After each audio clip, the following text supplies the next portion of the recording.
आइए सिस्टर इधर आओ। देखो जी, इस पैलेस की फाउंडेशन राजा मानसिंह ने 1589 में रखी और 3 राजाओं ने मिलकर इस महल की कंप्लीट किया। मानसिंह, मिर्जा राजा जयसिंह और सवाई जयसिंह। और इस पूरे महल को कंप्लीट करने में 137 ईयर्स लगे, 137 साल में बना। ये पैलेस की सेफ्टी हॉल है। ये 12 किलोमीटर की दीवार है, जयगढ़ नागढ़ तिवा कवर करती है। ये दुनिया की तीसरे नंबर की दीवार है। पहले नंबर पे चाइना, दूसरे नंबर पर कुंभलगढ़, तीसरे नंबर पर आमेर महल आता है। तो ये सीढ़ियाँ दिखी है, यहाँ से राजा के सैनिक जाते थे। चारों तरफ सेना रहती थी, क्योंकि राजाओं के ज़माने में गुरिल्ला युद्ध होते थे। गुरिल्ला युद्ध समझते हो? छापामार युद्ध। तो जब भी कोई बाहरी आक्रमण होता था तो बीच में चौकियाँ बनी हुई है, वहाँ से एक वाद्य यंत्र होता है, उसको करना बोलते हैं। वो करना वहाँ से बजा दिया जाता। जो रेस्टेस फोर्स होती थी वो अलर्ट हो जाती थी। महल के जितने भी सीक्रेट रास्ते होते हैं उनको क्लोज कर दिया जाता। ये महल का फर्स्ट पार्ट है जी, इसे बोलते हैं जलेब चौक। खाने वाली जलेबी नहीं होती। जलेब चौक एक पर्शियन भाषा का शब्द होता है जिसका अर्थ होता है परेड ग्राउंड। यहाँ जो राजा के जो शक्तिशाली सैनिक होते थे मॉर्निंग टाइम में यहाँ खड़े होते थे और परेड करते थे। ये सामने 2 गुंबद बने हुए हैं। यहाँ पहले 2 सिंहासन थे, गोल्ड का, एक सिल्वर का। गोल्ड के सिंहासन पे यहाँ राजा बैठते और जो चांदी का सिंहासन होता था, जो रानियों में सबसे बड़ी रानी होती थी उसे पटरानी कहते थे। राजा रानी यहाँ बैठ के जो सैनिक होते थे उनको सलामी दिया करते थे। नीचे की तरफ देखिए, डाउन साइड में जितने भी वी शेप में चारों तरफ रूम बने हुए हैं। उस जमाने में राजा मानसिंह के पास सऊदी अरबी घोड़े होते थे जो इंसानों की तरह समझदार होते थे। लड़ाई के समय उन घोड़ों को काम में लिया जाता और रेस्ट के समय यहाँ रखा जाता। तो ये सब जगह घोड़े बांधने का अस्तबल हुआ करता था। और इससे ऊपर आपको छोटी छोटी खिड़कियाँ दिख रही है। यहाँ जो राजा के जो शक्तिशाली सैनिक होते थे वो रात के समय में यहाँ रहते थे और मसाल लेके चारों तरफ इस पैलेस की निगरानी रखते। ऐसे इस महल के 2 ही मुख्य द्वार हैं।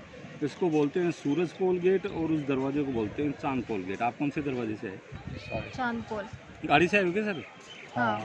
दोनों दरवाजे वास्तु शास्त्र के हिसाब से बने हुए हैं। सूर्य इधर से निकलता है इसलिए इसका नाम सूरज पोल है। चंद्र उदय इधर होता है इसलिए इसका नाम चांद पोल है। तो जब भी राजा युद्ध में, लड़ाई में जाते थे तो सूरज पोल गेट से जाते थे, क्योंकि सूर्य शौर्य का प्रतीक होता है। जब राजा युद्ध जीत के महल में आते तो चांदपोल दरवाजे से आते थे। दरवाजे के ऊपर नगाड़े रखे, उसे बोलते हैं नौबत खाना। नौबत खाना समझते हो आप लोग? देखो सर, जो 9 म्यूजिकल इंस्ट्रूमेंट होते थे जब राजा महल में आते तो राजा के वेलकम के लिए बजाए जाते। आधी सुबह 8 से 10 बजे के बीच में होंगे ना, कभी कभार राजा जो हाथी पे बैठ के आते हैं उनके लिए बजाया जाता है। और उस जमाने में राजा मानसिंह के 12 रानी थी। तो जब भी कोई फेस्टिवल लगता, शिला माता का जब भी कोई त्यौहार होता तो ऊपर देखिए बड़ी वाली खिड़कियाँ दिख रही है, झरोके दिख रही है लाइन से। यहाँ पे रानियाँ और दासियाँ बैठा करती, जो फेस्टिवल लगता उनको देखा करती।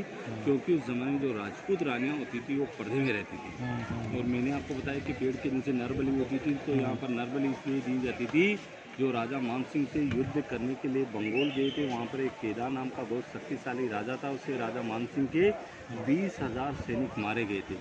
राजा मानसिंह अपनी जान बचा के जंगलों में भाग गए। एकांत में जाके उन्होंने काली माँ की उपासना की, भक्ति की। काली माँ ने प्रसन्न होकर उनसे एक वरदान मांगा था कि नर बलि यानी इंसानों की बलि आप दोगे तो आपके साम्राज्य का विस्तार होगा और सुख समृद्धि रहेगी। लेकिन राजा मानसिंह ये काम ज़्यादा दिनों तक कर ना सके, उन्होंने नर बलि देना बंद कर दिया। इसलिए माता रानी रुष्ट हो गई, उनसे मुंह फेर लिया। इसलिए आज भी काली माँ के दर्शन करके आए हो ना आप, तो उनको देखा होगा ना, तो उनकी हल्की सी गर्दन में से टेढ़ी थी। अभी देख के आए हो ना और देखो। वैसे तो सर ये महल 11वीं सेंचुरी का है। आमेर का प्राचीन नाम है ढूंढाड़। आज भी हम आमेर के आसपास के क्षेत्र के लोग ढूंढाड़ी भाषा बोलते हैं। आमेर की फाउंडेशन ऐसे, आमेर की फाउंडेशन की 1137 के अंदर धुले राय ने रखी थी। यहाँ पर जो धुले राय से पहले थे यहाँ के राजा मीणा लोग थे। मीणा जो समुदाय होता है ना, एसटी में आता है, तो मीणा समुदाय थे, वो बहुत बहादुर थे। कभी राजपूत और मुगलों से वो हारे नहीं। लेकिन उनकी खास बात ये थी, दीपावली के दिन अपने हथियार नहीं उठाते थे। जो उनके शस्त्र जो उनके पितृदेव होते थे उनकी पूजा करते थे। ये दीवार दिख रही है, दीवार के पीछे एक झील है जिसे सागर झील बोलते हैं। वहाँ पे मीना समुदाय के पितृदेव बने हुए हैं और सभी लोग इकट्ठा होकर उनको जल चढ़ा रहे थे। वो किलदेव और धुले राय ने पीछे से निहत्तों पे आक्रमण करके उन सबको मार दिया। बाद में उनके बीवी बच्चों को मार दिया और अपना साम्राज्य स्थापित कर लिया। जो जोधाबाई का बर्थ पैलेस से नीचे बना हुआ है, ये महल तो जोधाबाई की शादी के बाद में राजा मानसिंह ने बनाया था। तो ये बहुत बिल्डिंग दिखी है आपको, ये दीवान आमेर लोकल पब्लिक ऑडियंस के लिए बनाया गया था। सामने जो दरवाजा है इसे बोलते हैं गणेश पोल दरवाजा। दरवाजे के ऊपर चित्रकारी पेंटिंग 400 साल पुरानी से फ्रेस्को पेंटिंग बोलते हैं। फ्रेस्को पेंटिंग समझते हैं? जो गीला प्लास्टर होता है उससे वेजिटेबल कलर से पेंटिंग की जाती है। अब आज में हमारे गांव के अंदर ब्लॉक पेंटिंग का काम होता है। ये गाँव है ना,